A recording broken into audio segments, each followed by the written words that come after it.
Hey friends, Pam here. It's now 3 weeks since my total knee replacement. Yesterday actually was 3 weeks, so 3 weeks post-op now, and I just thought I'd give you guys an update on where I'm at. So pain medicine. I have watched several videos of people that were like, oh, 3 weeks, I stopped my pain medicine at 3 weeks. Here's the thing.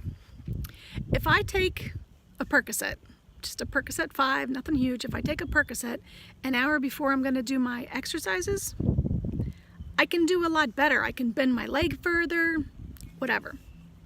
So I've tried to cut it back to every 12 hours. It works fine during the day. I'm having a lot of trouble sleeping at night still, so I'll wake up and it's just achy, and it's not really a pain, it's like an achy, uncomfortable, can't get comfortable, just constant ache. And so I did have to get up this morning at 2, and I took another pain pill like 2 o'clock this morning.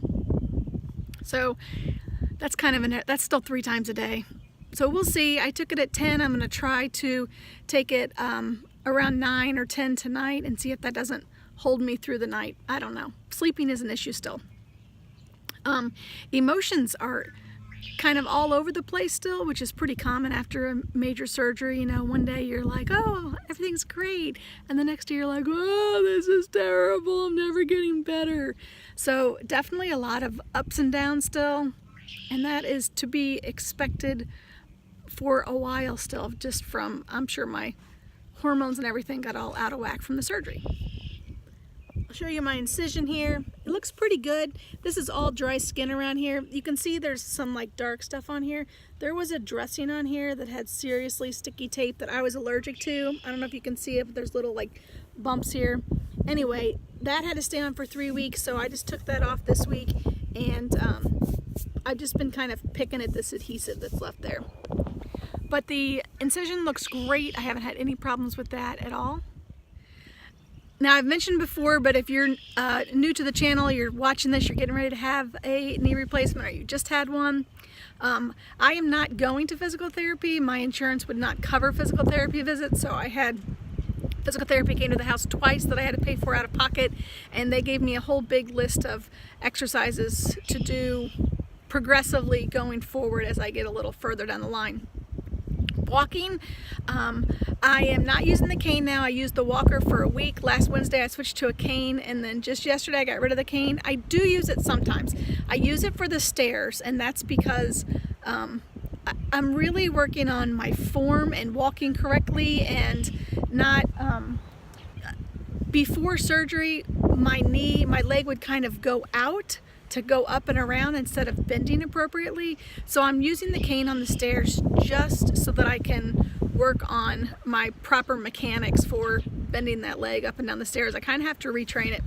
But I use an app called Map My Walk to just kind of track my walking. Not because I'm doing fantastic, like, woohoo, look how far I'm walking. It's to see over time, to show me that I'm making progress. So let me show you what the last couple weeks have been like. Okay, so this was 4 days ago. I started at 3/10 of a mile, and then I went up to a half a mile for a couple of days. But look at the time, like 28-minute mile. And then today I did 8/10 of a mile at a 25-minute mile. So you can see from that app, I'm definitely making progress. So even if I come home and I'm like, oh my gosh, that's all the further I walked, I can't believe that, or oh, it took me, 28-minute mile is what I was walking. But if I look back, even to a few days ago, it was so much slower, or not even as far. So that's really just kind of to boost my self-esteem and for me to track my progress. So if you, I would suggest doing that with a smartphone or something. Download there's different apps out there, but just something that will track your speed and how far that you walk, just so you can show yourself the progress that you've made. So I did my exercises earlier before when I got up, but I'm going to go inside now and I'll just show you the exercises that I've been doing. Okay, my exercises, I do some in the morning and some in the evening, and then there's some different ones I do like at noon, middle of the day kind of time. So I take a pain pill about an hour before I do my exercises in the morning, and in the evening, these I just do in bed because it's easiest. These are pretty routine exercises after a knee replacement. So let me just show you what I do. Now I started out at, I'll do this one first. I started out at 15 of these. Last week I went to 20, and this week, which is 3 weeks post-op, I went to 25. So this is pretty easy now. This was really difficult before. This is probably the easiest one. She said once I can do 25 of these without difficulty, then I can add weights. So I do 25 of those. I've already done my exercises this morning, so I'm just showing you.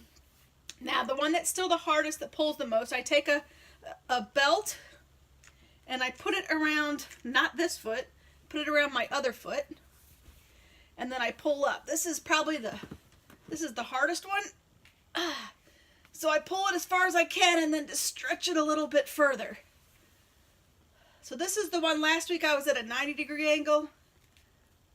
I can tell just from looking that this is more than 90 degrees, but I don't know where it's at. So this is probably the hardest one, but the one that's the most important to get the full range of motion into this joint. So I really pull until it hurts, honestly. And then I just hold it there for a minute. So that's where I'm at, which is further than I was last week, I'm sure. And if I'm laying in bed icing this for a while during the day or something, I'll work on this during the day as well, not just morning and night, because that's a very important one. So I do that one. And then I do this. You're supposed to have originally I had a pillow like underneath my knee, and I would do this. Now I just hold my leg up and I do 25 of these. You want to do them nice and slow and controlled. So this one's not too difficult anymore either. And then I have to contract my thigh, which pushes my kneecap down. Now I'm already at a 0-degree angle last week, so you can go to, they want you a little bit negative because they want that to drop down more, so you can put something underneath that ankle, which allows your knee to push down more. The other thing you can do is hang your knee off the side of your bed, or you can put your foot up on a chair, and that will allow that kneecap to drop down more. That's what you want to do. You're trying to get this straight. Now, if you have problems, this is also important, because you can't fix this if you don't get it straight. So the issue is, if you're having trouble getting the bend, they can put you under anesthesia and just crank that leg down so that you can get the bend on it. But they can't do anything about if you don't get it straight. So it's really important after surgery to get that straight, and that hasn't been an issue for me. So another thing that I do, I'm going to show you the other direction. I do these clamshells, and that's just this.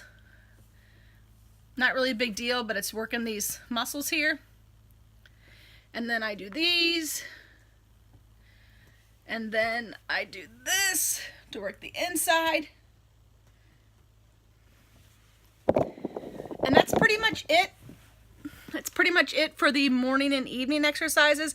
Like I said, I do 25 of each, and I actually do both legs because I haven't really done much for months and months and months, probably close to a year, because I had so much pain.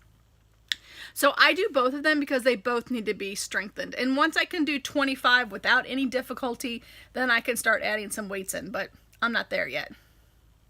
So let's move on to stairs. I use a cane on the stairs, not because I have to, but because if I don't, I limp. So obviously the good goes up, the bad goes down. What I've been working on is really lifting this leg up, pushing up. There is pain like through my kneecap when I do that. And the same thing, when I go down, I'm really working on, this is the bad one. Now I do have this little half step. This last step is a half step. So that's the one I've been working on, that. So the stairs will come as I work on rehabbing that knee, but I have a little half step going up and down to the bathroom. So I put my good leg down first, just on that half step going down. I can pretty much do the full step going up. There's a little bit of pain through the kneecap still, but nothing like it was. And I just started that about 4 days ago. I started doing that. So that's kind of the update. I'm laying back down in Jacob's bed, icing it, because Jacob's bed is closer to the freezer that has the ice packs in it. By the way, and I don't use ice packs. I made gel packs You can look it up online, but it's super easy. It's 1 cup of alcohol, 1 cup of rubbing alcohol, 2 cups of water. And they work the best because I put them in a gallon Ziploc bag. See here? And then the other one is there's a 2-gallon bag. So I have 2 1-gallon bags that are inside the 2-gallon bag. Anyway, they work great. And so it's 1 cup of rubbing alcohol, 2 cups of water, and then you can kind of adjust to get it the consistency that you need it. So that's a great ice pack. So I do still ice it after I walk and after I do my exercises. Now, as far as standing or doing things for long periods of time, I run a food pantry, and I went in on Tuesday. I was gone for about 3 hours, and then when I came home, I had to lay down, and I had it elevated and iced it for about 3 hours. So what I've found is however long I'm up on it is how long I have to be laying down with ice or elevation to get the swelling to go back down. So you really have to take this time right now to rehab. You're not going out running around doing a bunch of errands and that kind of stuff because you feel like getting out of the house. Yesterday I went with my dad for a couple of hours. He had to go to town and pick up some stuff for the food pantry, and I rode along, and it's the same thing, sitting in the car and standing. We were gone for a couple hours, and then I had to lay down for a couple of hours when we got back. So just know that if you don't elevate it and ice it well, then it's going to be swollen, and you're not going to be able to bend it and get all of the percentage of bend in it that you need to. So that's where I'm at 3 weeks. If you are getting ready to have a knee replacement, or you've had a knee replacement, if you have any questions, you can find my email address is in the description below, or you can find me on social media and send me a message. But seriously, just send me any messages, any questions that you have. I'd be happy to answer them. Just remember that I am one person, and how well you recover is basically how motivated you are to get better. And I can already walk better than I could before, so I have a lot of motivation to be able to rehab this knee well. So feel free to ask any questions that you have, and I will answer them from what my experience is. Hope everybody's having a great week, and I will catch you later.